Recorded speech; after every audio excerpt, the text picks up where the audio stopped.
The latest attempts to restore Ukrainian control over the border with Russia appear to be running into another wall of Kremlin aggression, as Russian tanks and heavy military equipment have crossed the Ukrainian border in breach of a European-brokered ceasefire agreed on February 12. Just in the last few days, we can confirm new transfers of Russian tanks, armored vehicles, heavy artillery and rocket equipment over the border to the separatists in eastern Ukraine. Disappointment from Moscow also came from NATO head Jens Stoltenberg, who said Wednesday he was let down by Russia's decision to quit the landmark Treaty on Conventional Forces in Europe, the CFE.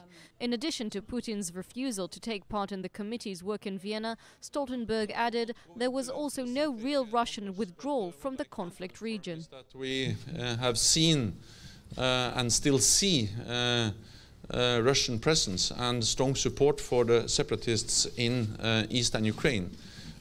We see the delivery of equipment, forces, training. So Russia is still in eastern Ukraine.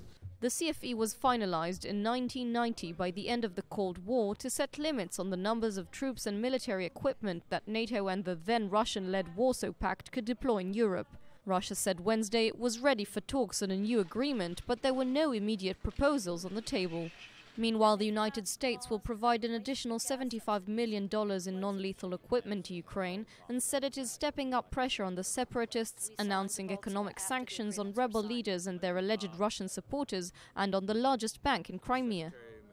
As negotiations continue, so do the casualties, with 64 soldiers killed since the truce came into effect on February 15, bringing to 1,549 the total killed in the worst crisis between Russia and the West since the end of the Cold War.